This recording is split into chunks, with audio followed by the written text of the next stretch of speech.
Mais Charles Kester, c'est quelqu'un d'autre, monsieur l'auditeur. C'est le premier groupe qui a été identifié. Oui, oui. Mais lui, C'est le président honorable de la proposition, parce que lorsqu'il a eu à nous donner son nom propre, il a parlé de Jean-Loup Kester. Jean-Loup Kester, c'est quelqu'un d'autre, c'est le prévenu ici. Maintenant, si vous demandez à Jean-Loup Kester, il va vous dire que non, Vada. Il va vous parler que Vada, il va dire Wema. Ce sont des écuries, bébés et café. Alors dans ce cas, il y a un autre membre qui s'ajoute à cette équilibre. Hey, Papé Somaloba, qu'est-ce que tu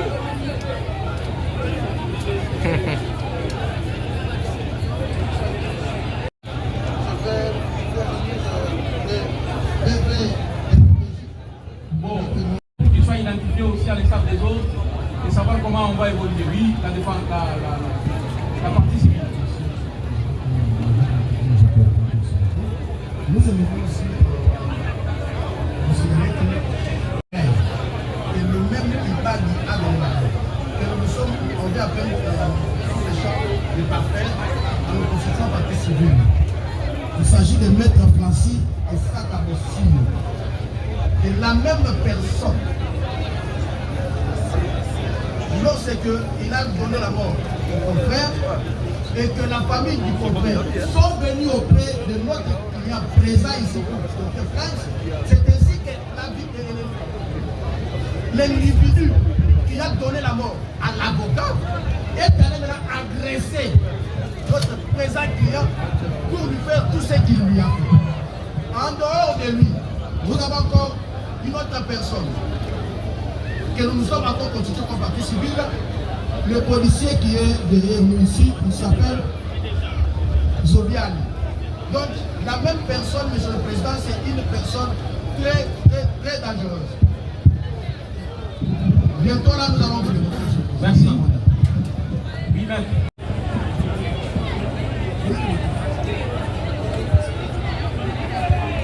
Bon, là, il faudrait que les bâtonniers se prononcent. Hein. Oui.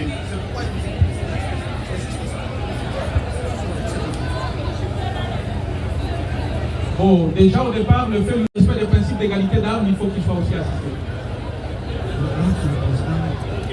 Il faut qu'il y ait l'autorisation du matériel. Vous venez compléter la Laissez l'auditeur. Et la proposition, la défense parle de l'autorisation du bâtonnier. Oui, nous sommes d'accord, mais pas tellement d'accord parce que le bâtonnier n'est pas au-dessus de nous. La loi vous autorise. Vous, du tribunal, vous, monsieur le président, au cas où un prévenu n'a pas un avocat ou un défenseur, c'est à vous de désigner d'office. Ça, c'est une particularité, monsieur l'auditeur. C'est un cas particulier. C'est un cas particulier. Parce qu'il y a eu mort d'un avocat. Et que les autres avocats, pour qu'ils les assistent le prévenu, il faut qu'ils obtiennent l'autorisation du bâtonnier. Parce qu'un avocat était abattu. Jusque-là, selon les récits pris de fait. Monsieur le Président, vous pouvez même désigner un défenseur judiciaire pour défendre le prévenu qui n'a pas... Cette question, nous aurons la réponse d'un moment à l'autre. Étant de prendre contact avec le bâtonnier.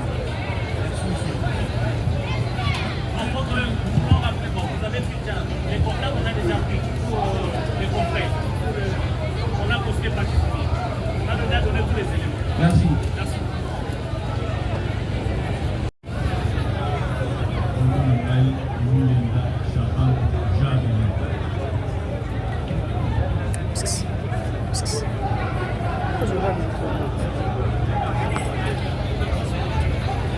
Moulenga.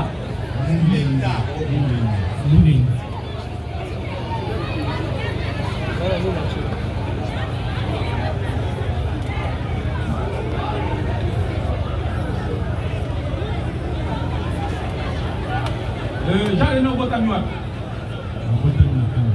Non? Colonie. Le 29 octobre 1954. Le 29? année. 74.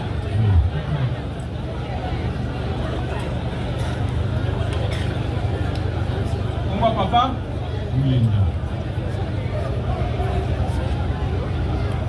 Azali. On voit maman. Binyanga. Azali.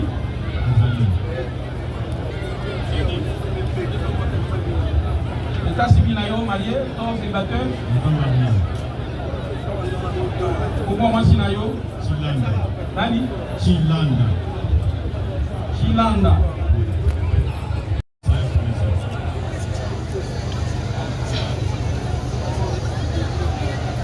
Et c'est ça l'état-major dans comme ça pour ça qu'on a dit. Ok.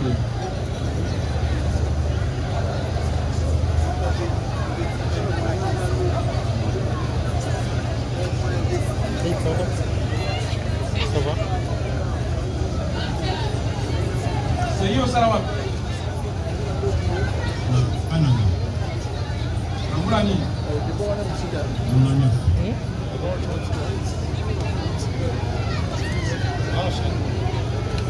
D'accord, on va être sûr.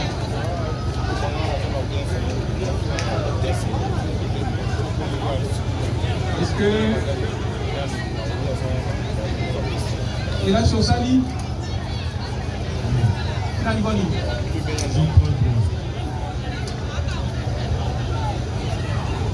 Province Nayo?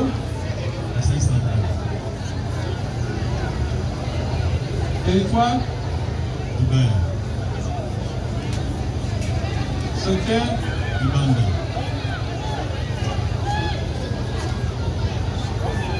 Village?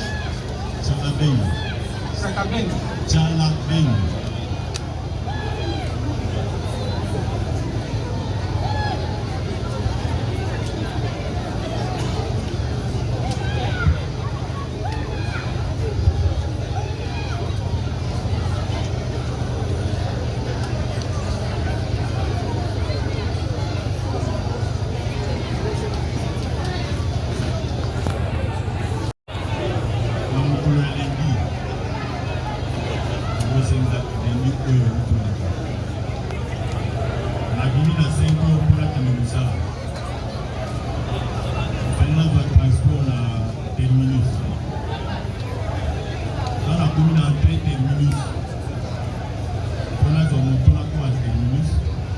Oyo ezalaki le 5. Oui. Nakoma na terminus. Na moni moto moko etelema kimana po yemanga. Vers Erin. Vers 5h30.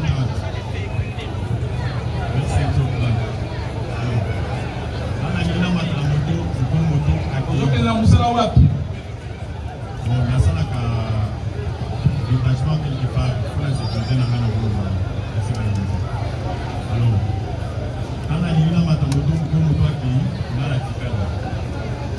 Mais au même moment na moni 3 jeunes garçons qui Wana ukiti na moto. Na mataki na moto te. Moti na moto. Ngando fa moto. Ngana zo moto. Mais moto va dans la bâtisse les 2h30 quand va bien linga va taki ça. Na wana na esikani précisément. Kaka na entrée terminus. Entrée terminus ani. Terminus alemo. OK. Alors, va bien linga va bien na pesa bilo bozana. Lokola na mona yoto kamoko na sima na ngai ezaki kitsa bato. J'avais trouvé que peut-être na zongi et c'est comme tout bana ezali, on va kubanga bato peut-être na kosa yelo. Dans la zone et c'est comme tout bana ezalaki, on va mutu kape ba démarrer mutu kabaki na bango. On va plus combien? Bazaki ça. Mais balandi ngai place wana, on va nous mettre dans la machine. Nina bali ko kima na kuzunga sima na kima balandi. Banyo choisir la machette. Banyo choisir la machette. Na uzunga bangu na sima. Ni na kumi na poste na biso ya d'entrée moneri. De bango bakini bangu siko. Basenga ki o sac na yo. asinga tinga sac na pesa.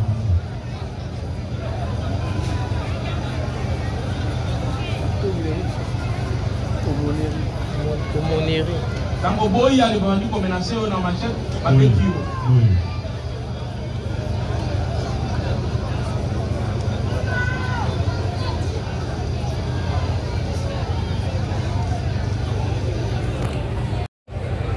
Bitka na maboko. Maboko ni sana. Maboko mi bale nyonso. Oui. Combien de plaies aux anango? Mi bale. Andor na maboko. Kana maboko. Ete maboko wana le meza ndenge. Maboko mo mi ezo sala. Ezo sala te. Maboko mobali. Mobali.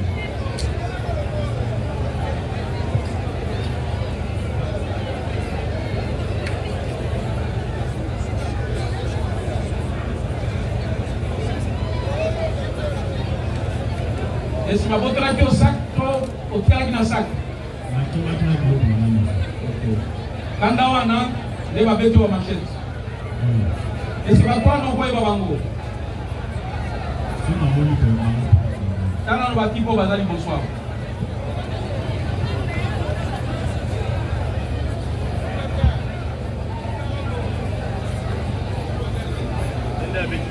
Voilà. Eh, de prévenir. Yo. On a parlé d'audience. Sorti, prévenez yo. C'est pas naïf. Yo. Ah oui, ça m'a sécurité, hein. Tiens pas.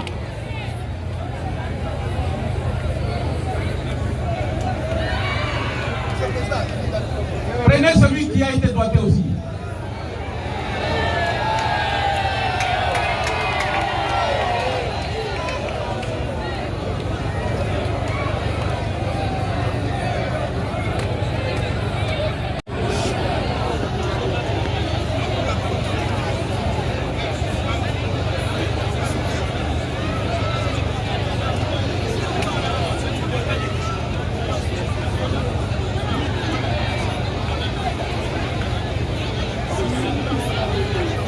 La défense.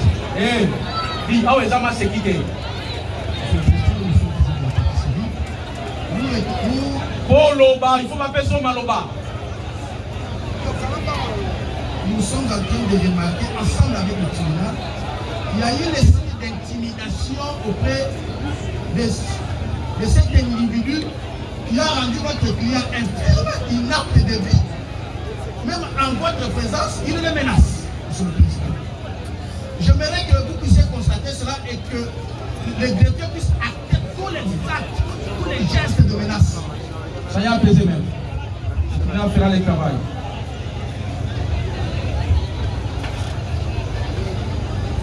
Yo comme on Moema.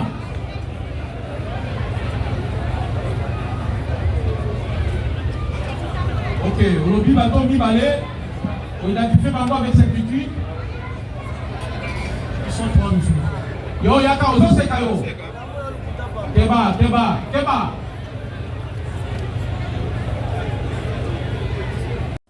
Suivez votre magazine d'actualité Focus plus 243 pour ne rien rater sur la sécurité, la santé, la politique et que sais-je encore.